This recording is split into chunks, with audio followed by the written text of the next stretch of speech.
2 মিনিটের মধ্যে আপনার ফোনটা বাজবে, আর তারপর আপনি আমার কাছেই সাহায্য চাইবেন।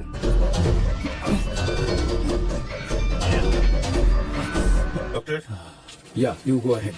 Sir, madam is stable. Bullet বের করে দেওয়া হয়েছে, আর কোনো ভয় নেই। ধন্যবাদ। কিন্তু আসল কথা হলো, যে ছেলেটা গুলি চালিয়েছে ও মারার জন্য না, বরং বাঁচাতে চাইছিল। আমাকে ডিটেইলে বলুন।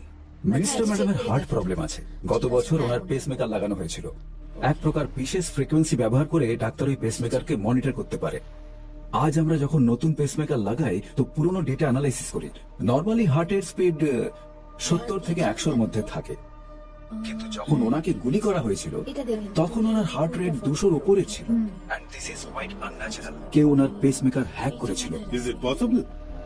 পেসমেকার হ্যাক করা যেতে পারে? Sir, possible.